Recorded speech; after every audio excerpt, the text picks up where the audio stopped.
Hi, we're Josh and Ariel Wamsley, owners of Green Valley Tree LLC, based in North Windham. We're proud to sponsor Connecticut East This week and to serve the communities of Windham and New London counties with our tree removal and plant healthcare services. Visit our website at greenvalleytreeworks.com for a full list of our services or give us a call on 860-234-4041. We look forward to hearing from you. Arming school security personnel to protect students and staff. We speak with the Superintendent of Schools for Lyme and Old Lyme to find out how they got here and what it all means. Plus, we take a look at other stories making the headlines from around the region. This is Connecticut East This Week.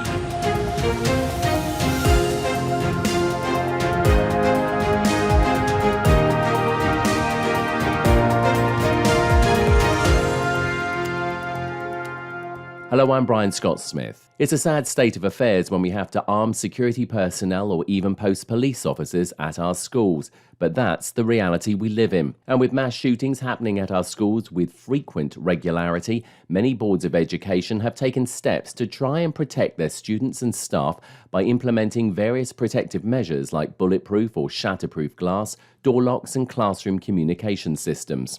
But because the discussion about gun control in the country remains so polarizing, many are taking an extra step. And where they cannot afford or have access to local law enforcement to be at their schools, they're turning to arming their school security personnel in the hopes it would act as either a deterrent or at the very least provide a faster response time in the event of an active shooter situation at their schools. The schools of Lyme and Old Lyme along the shoreline of Connecticut have become the latest to favour arming their school security personnel. During a recent special Board of Education meeting on June 15th, they also allowed public comment. The board ultimately voted 7-2 in favour of arming their school guards. I sat down with Ian Navisa, the superintendent of the Lyme Old Lyme School District, for a very direct discussion with him about how they ended up here. Superintendent Navisa, thanks for the interview. A lot of media attention at the moment with regards to a decision which was made on the 15th of June 2022 by the Board of Education in a vote of 7-2 to arm security personnel in 3 schools here in your region. Talk us through how we got to that. Certainly. So this is something we have discussed for quite a while. Obviously, safety and security of schools has been a hot topic since Columbine, when my career was really beginning many, many years ago. And as you're well aware, there have been other unfortunate situations in schools, most specifically in Texas. There was a situation in Uvalde. But we are constantly evaluating our safety and security procedures. And one of the concerns we've had for a long time in our safety committee, which I'll talk about who serves on that committee, is the response time by police. And I don't say that to fault the police. This is just a reality of having to drive their vehicle from one place to another. And the location of our schools and the fact that we do not have a local police force really puts us at a disadvantage in terms of the response time. If you look at any of the specialists in this area, I've been to a number of trainings with the FBI, with the Connecticut State Police on school shootings, and their number one emphasis is on the quicker the response, the better chance you have of saving people's lives. So that's really where this came from. I did mention that I would talk about our safety committee a little bit. We do have a safety committee that meets regularly throughout the year. That's comprised of school staff, Board of Education members, local first responders, which includes the fire department, the ambulance, our local police, the state police. We do have a resident state trooper here, and our school nurses. So we cover a lot of things in that committee, not necessarily just school safety, health issues, etc. But obviously a lot of our time is spent talking about school safety, and that's really the genesis for this concept. Just so that listeners can understand as well, because they may not be aware of the towns of Lyme and Old Lyme. Old Lyme does have a very small police force, I understand, and Lyme does not. So just explain that for the listeners, if you would, because that's, I think, important for them to understand, because you've just mentioned about response times and that you are not criticising the police force or law enforcement. Not at all. The police have been wonderful in responding to any of our needs at all of our schools. And I want to be very clear about that. So the 2 towns are served in general by the state police. Specifically, Troop F of the Connecticut State Police serves us. Troop F is located in Old Saybrook, which, as you know, is just one town over the river. The town of Old Lyme does have a resident state trooper, so they pay the state police to employ one of their troopers as a resident state trooper, and they have a number of constables who serve under that resident state trooper. I don't know off the top of my head how many constables they have. I believe it's 5 or 6, possibly. Obviously not all working at the same time. The town of Lyme does not have a resident state trooper. They are served by Troop F out of Old Saybrook. But I want to be clear, it was not just a concern. Certainly Lyme is a concern because that school is very much isolated. It's from our location today, it's a good 10 to 15 minute drive just doing the speed limit. And even if you're driving up there as a law enforcement officer with lights blaring in an emergency situation, you're probably at best going to get there in 8, maybe 10 minutes. And that's coming from this location, not from Troop F or from the highway or anywhere else a trooper could be. But it's more than just that. It's also just the response time here on our main campus and at the Mile Creek School.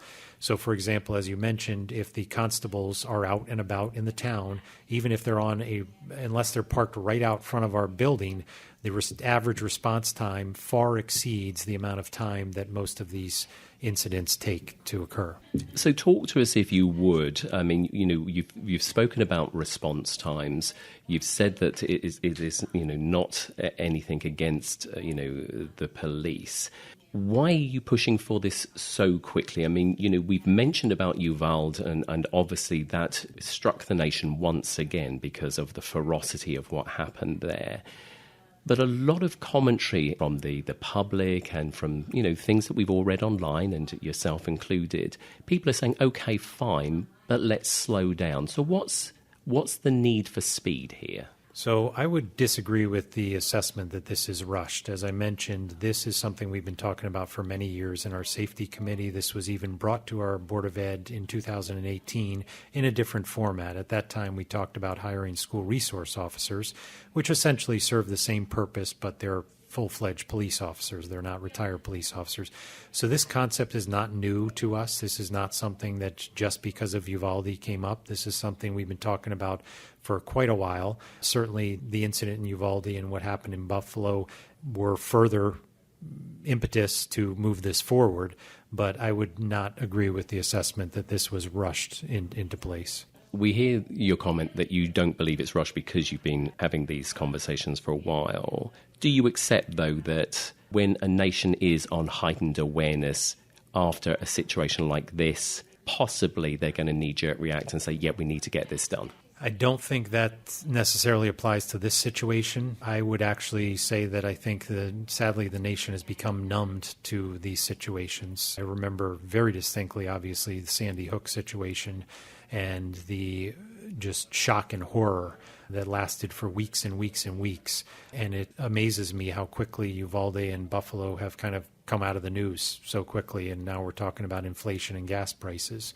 So I feel a bit contrary to that opinion, if you will, just that I feel like the country's become numb to it, which is a sad, sad statement on where we are today. Some of the commentary that came out of the special meeting yesterday, there were some teachers who gave public comments. There were certainly members of the public that gave comment. Based on what they had to say, they kept referring to a particular study, a JAMA study. What's your reaction to that study, and why wasn't that persuasive to you? So I did review that study, and just one point of clarification, none of our teachers spoke at that meeting. I know some teachers from other districts did speak, and I'm sure you'll want to know the opinion of some of our teachers later in this interview. But I did review that study, and like every study, that's certainly something to take into consideration, but I don't think we should necessarily base everything on one study. As I said, I've been to a number of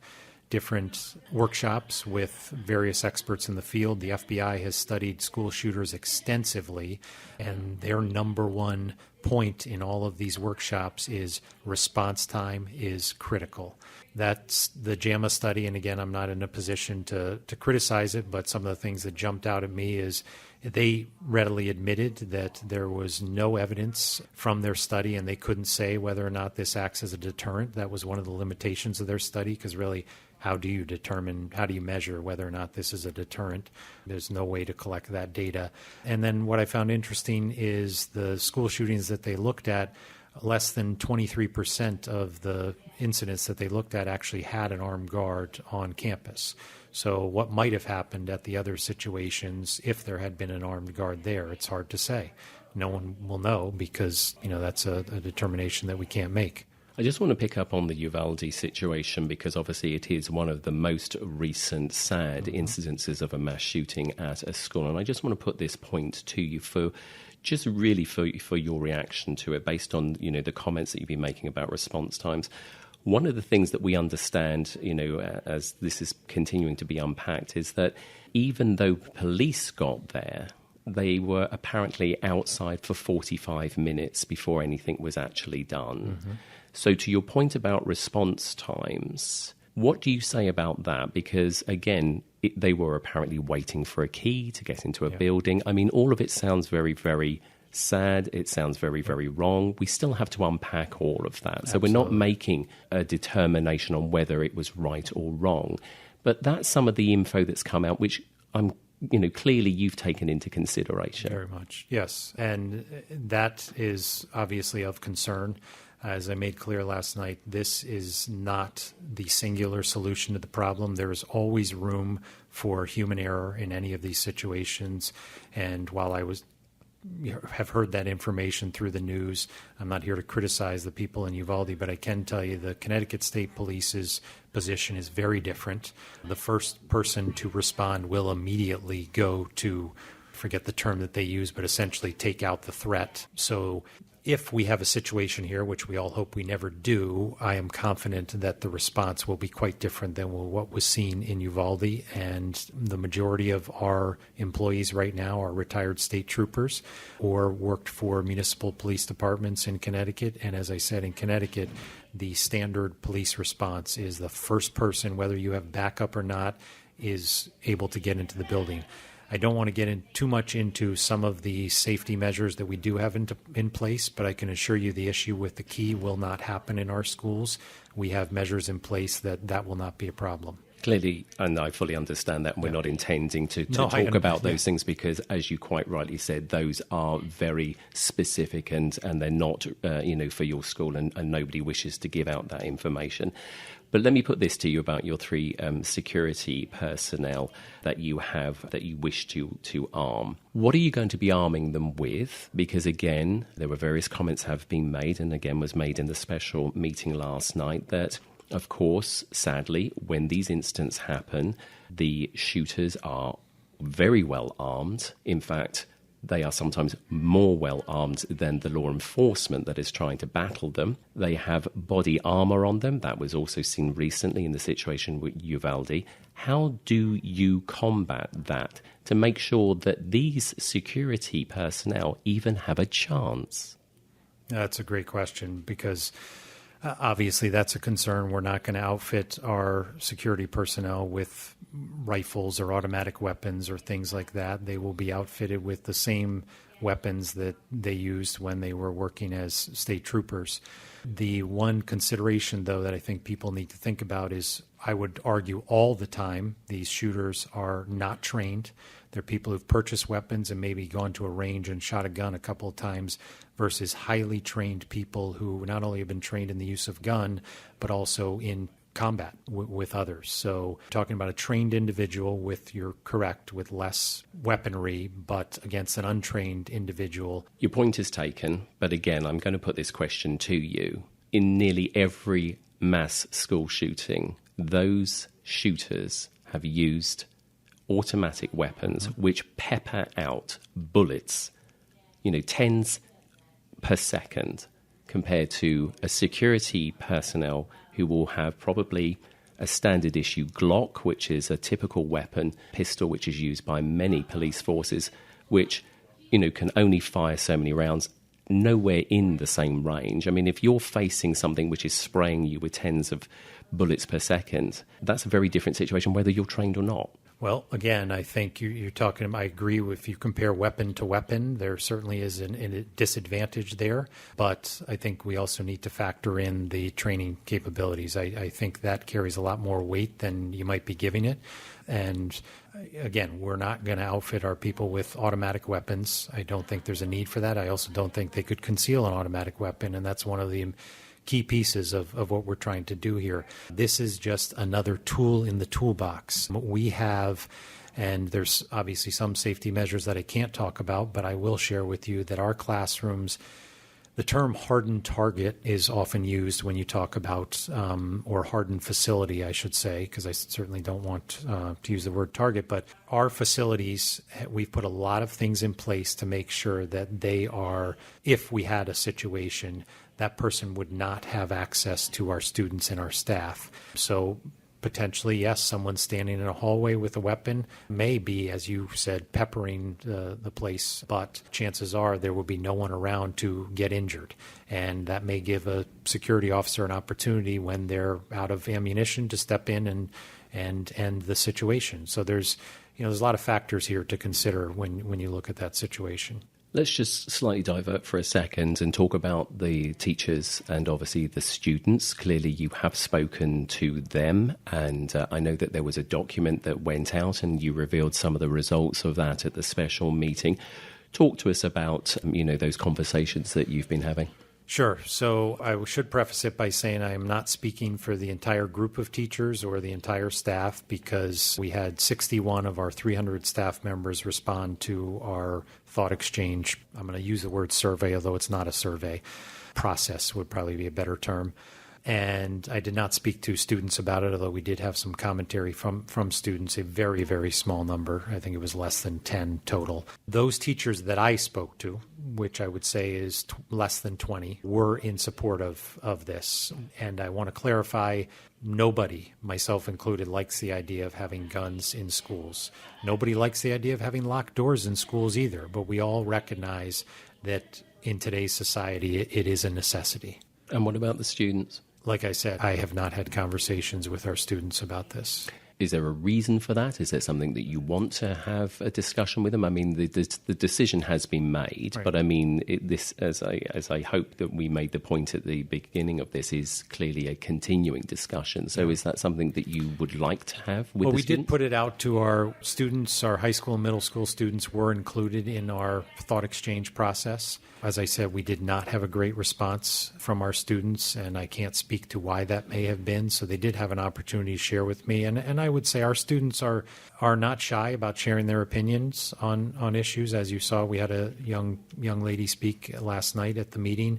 But other than that, we really haven't heard from students. And I often do hear from students, when I call a snow day or don't call a snow day, and I should have. They certainly let me know. So I think if they had strong feelings about it, they would have reached out to us. You said just a moment ago that you also don't like the idea of guns in schools, and I put this question to you before we started recording the interview, so I'm going to ask you now officially in the interview. Are you a gun owner yourself? Unless you include a BB gun, I am not. And why do you choose not to have a gun? What are your thoughts about those? I don't feel that it's necessary. I also don't think if I were ever in a situation where I needed to use a gun that I could point it at another human being. Bearing that in mind, the decisions that ultimately are being taken by your Board of Education and, of course, yourself, people are probably going to be wondering why then you want guns in your schools if you yourself are not a gun advocate. Well, I think it comes down to my role and my responsibility is to keep everybody safe here. And I recognize that in the times that we live in, something needs to be done to address the ongoing mass shootings that are occurring across our country. And while we have put numerous pieces in place to ensure the safety of our students and staff, I feel that this is an additional tool that will continue to keep our students and staff safe. My hope is that these weapons are never drawn in my entire career or period until we find a solution, a larger solution to this problem as a nation. But I do feel that we need that to be able to make sure that our students, should something happen, our students and staff have an opportunity to remain safe. This particular town has low crime. That doesn't mean things can't happen, of course. So we'll be very clear about that. It's also a fairly old population, an older population, even though obviously you do have students here. Do you think, therefore, that some of those attitudes then that are in agreement with, maybe having armed security guards comes from an older population that has sort of grown up with this, and that, therefore, to them it seems the right thing to do, even if, we really wouldn't like to see guns in schools? I'm not so sure about the old piece. I think, first of all, the composition of the town is changing. We have a lot of the older generation moving away, downsizing, et cetera, and we have a lot of new families moving in. We are one of the few school systems in the state of Connecticut that have seen an increase in our student population over the last few years, and that's in large part because of younger families coming into town. So I'm not so sure that would be the reason for that. I think just before we carry on answering, so I just want to add something else in on this. I believe that recently this area was voted one of the safest places in the country to live as well. That's good to hear. So, again, it doesn't mean things can't happen. Absolutely. But why do you still want to go down this route? Well, if we sat here and assumed nothing would ever happen, we certainly would not be making wise decisions. When I arrived here 10 years ago, the front doors weren't even locked, and this was after Columbine and other situations. We've since instituted a visitor access control system, which is pretty much standard in every school across the country and probably across the world. And I think if we didn't have that, people would say, I can't believe you don't have a visitor access control system. And if you look, speaking of, you mentioned a study, there's also a study out of UConn on school resource officers, which notes that in 2018, 80% of school districts have a school resource officer across the entire country, 80%. So clearly, we're not the only ones who feel that this is a necessary step to make sure that students and staff are safe. Absolutely, and I'm just going to make the point, of course, that possibly there is a bit of pressure as well on school districts that if you don't do something, that maybe you're seen as not, looking after or fully protecting, obviously, the students as well. I mean, one could also look at it that if you do nothing, you could be criticised for not doing anything. I could understand that argument, but if you knew our district, I'm not so sure that one holds water. We were one of the few school districts who during COVID remained open while everyone else went to hybrid and remote. We decided that our students needed to be in school, so we bucked the trend. So we are not against bucking trends and doing what we think is best for our students. Well, Superintendent, thank you for clarifying the situation and the decision-making that's gone behind what is a very difficult decision, but obviously a very necessary decision in yours and the Board of Education's eyes, and we thank you for joining us. Oh, thank you for having me.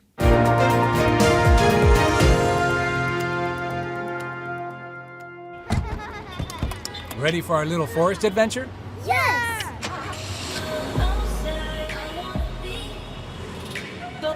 So much waiting for me. Yeah, I wanna go outside. I wanna be. We're here. Whoa, that was fast. There's a forest closer than you think. Find a park or forest near you and music inspired by nature at discovertheforest.org. Brought to you by USDA Forest Service and the Ad Council. Green Valley Tree LLC is proud to sponsor Connecticut East This Week. Contact Green Valley Tree LLC for all your tree removal and plant health care needs and more. Find us at greenvalleytreeworks.com or call 860-234-4041. Time now for a look at some of the other stories making the headlines in the region recently, sponsored by... Every number tells a story, a true story. Connecticut by the Numbers explores breakthroughs and challenges, issues and answers. Behind the headlines, across the state, follow the numbers. Connecticut news that counts. ctnumbers.news. Connecticut utility companies have been training with National Guard members from all 6 New England states during the annual 2-week Cyber Yankee exercise recently. The exercise helps organizations and businesses develop skills to combat cyber attacks on critical infrastructure like water, energy pipeline, and electric sectors. Lieutenant Colonel Cameron Sprague is the Cyber Yankee 2022 exercise director and says businesses need to take cyber attacks seriously and prepare for them. The biggest thing an organization can do to protect themselves against a cyber attack is basic cyber hygiene. Things like turning on multi-factor authentication for all their users, or having an incident response plan and walking through a plan to be prepared for a cyber attack. Patching, that's another issue where many organizations don't have the most up-to-date patches. And really at the executive level, focusing on cybersecurity. If you do those things, you can lower your risk to a cyber attack. In May this year, the Colonial Pipeline in Texas, one of the largest gas pipelines in the U.S., was shut down for several days after a cyber ransomware attack affecting consumers and airlines along the East Coast and was deemed a national security threat. Reducing the number of young people involved in the criminal justice system means working on the root cause that can lead them there. A youth justice advocacy group hosted a series of events recently with that goal in mind. Emily Scott from the Connecticut News Service has more. The Connecticut Justice Alliance's #InvestInMeCT campaign was first launched in June 2020 after many discussions about a lack of investment in youth in the state, especially in communities of color. The Alliance's Christina Quaranta says the campaign relaunch comes at an important time after a bill became law last month aimed at addressing a perceived youth crime wave. We're not paying attention to the fact that we are in a pandemic, and before March of 2020, Black and brown communities were divested intentionally for many years. And so the importance of addressing the root issues and investing time and money and resources and love and care is more important than ever now. The Justice Alliance has updated its report from 2 years ago on ending youth criminalization. Quaranta says it includes new conversations with community members the Justice Alliance has had through its vision sessions. I'm Emily Scott. In the Connecticut Examiner this week, lifetime chief of the Mohegan tribe, Marilyn Malerba, will be the first Native American to serve as U.S. Treasurer. The appointment was announced by President Joe Biden and does not require the approval of the Senate. Malerba, the 18th chief of the Mohegan tribe, who is the first woman to serve as chief in the tribe's modern history, will oversee the U.S. Mint, the Bureau of Engraving and Printing, and Fort Knox. Malerba will be a key liaison with the Federal Reserve and will be Treasury Secretary Janet Yellen's key advisor on community development and public engagement. In the day this week, the town of Groton is implementing a one-year ban on applications to the Planning and Zoning Committee for large-scale data centers so that it can determine how to regulate them. The Commission has discussed the need to create zoning regulations specific to data centers after the Town Council recently considered but ultimately rejected, due to concerns that included the noise impact of data centers, a municipal host fee agreement with data center developer NE Edge LLC. Last year, the council also approved an agreement with another developer, GotSpace, for a potential data center, but GotSpace has not as yet submitted a specific application to the Commission. The purpose of the zoning text amendment approved last week by the town's Planning and Zoning Commission, and which goes into effect July 15th, is to provide adequate time to develop and adopt zoning regulations to address data centers over 5,000 square feet in size. In the Norwich Bulletin this week, for the first time in a quarter of a century, Killingly Town workers next month will be running and overseeing Killingly's wastewater treatment plant and its associated systems. Town manager Mary Calorio said a 25-year contract with the Suez North America Group, which was recently integrated into the Veolia Water Technologies Company, is set to expire on June 30th. The town several months ago floated the idea of a one-year contract extension to Suez, but the idea failed to gain traction. The town has so far filled all but one of the 6 plant jobs after several existing Suez employees were rehired to work as non-union town workers.